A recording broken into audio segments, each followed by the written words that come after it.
All right, everyone, the anti-gunners are on the move again, completely ignoring the Bruin decision once more. They've been doing this in California and Illinois and everywhere else. Maine has managed to take it to the next level. Now, this sort of gun bill I don't even think would pass in California, honestly, considering how draconian it is. We're going to read through a couple of the provisions within Angusking's new anti-gun bill. Of course, in Maine, and in the wake of the shooting there, the Democrats decided to, capitalize upon people's fear and sadness as usual. They do this every time that there's a tragedy. They use the tragedy as an excuse to deride the Second Amendment especially, and the Constitution in a more general sense. Of course, you've seen the White House ignoring the Fourth and First Amendments repeatedly. We've got the YouTube files now, which I can't talk about in any detail on YouTube, which is really ironic. Anyway, I'm going to read some of this verbatim. The bill would limit the bullet capacity of magazines to 10 rounds for rifles and shotguns and 15 for handguns. That's in line with the average anti-gun proposal. Then it goes further, though.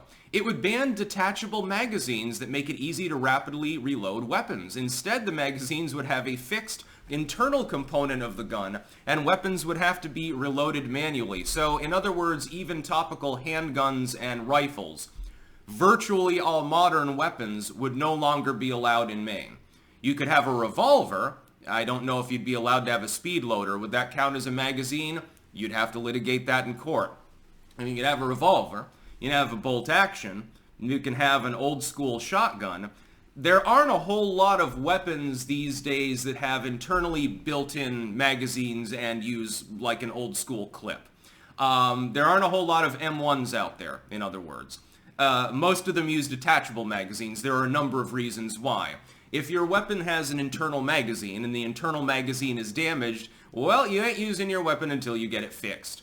Whereas with a detachable magazine, let's say the magazine that you've got plugged in stops working for some reason. It's no longer feeding the bullet. It's jammed. There's something structurally wrong with it. You can remove it.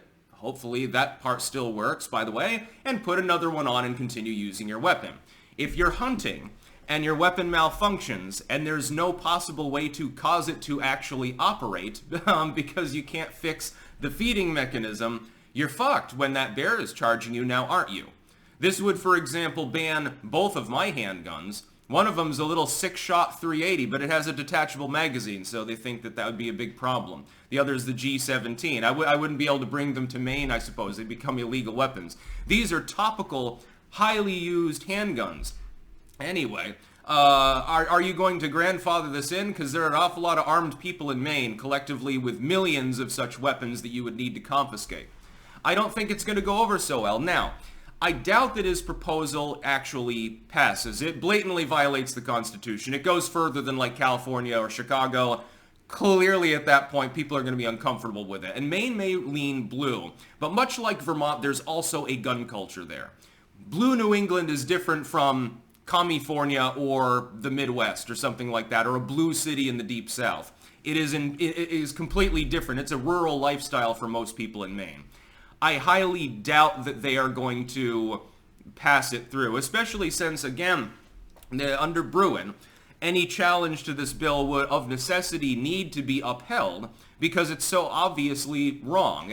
Clearly, if the government has the ability to effectively ban 90% of the weapons that are currently in use, that's confiscation. That's disarmament at that point. The majority of those people don't have a revolver or an old school, a pump shotgun or something like that. They have modern weapons because those modern weapons were developed because they're easy to use. You know, your Glock, your Smith & Wesson, they're easy to clean, they're easy to field strip, they're highly reliable. If the mag is damaged somehow, you can have another mag on you. This is sheer nonsense, actually. Of course, you have King is an independent who caucuses with Democrats. Okay, so he's like Bernie Sanders used to be before he decided to sell out so he could run for the presidency. The White House supports it, which also shows you that the White House wants to go a lot further than it publicly admits on anti-gunnery.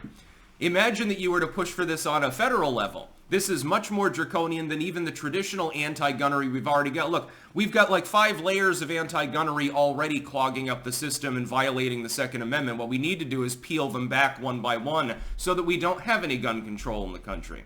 you should be able to go out and get it, whatever gun you want. I rather trust the law-abiding, largely, militia than have the weapons concentrated in the hands just of a military that sometimes is utilized to brutalize people, police, which are notoriously corrupt in a lot of the metro zones in the country, and criminals. Because then they're just going to start shooting each other more because there's nobody else to worry about.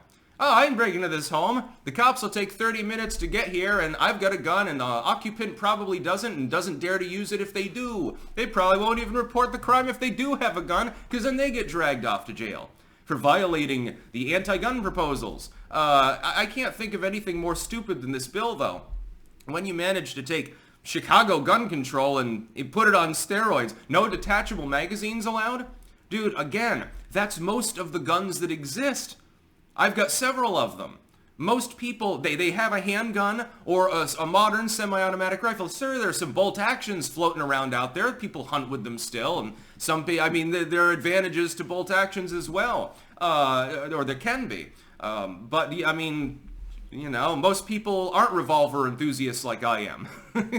Anyway, I wouldn't be surprised if Vermont takes a leaf out of this book and says, that sounds like a good proposition. Yeah, I think that's a good idea.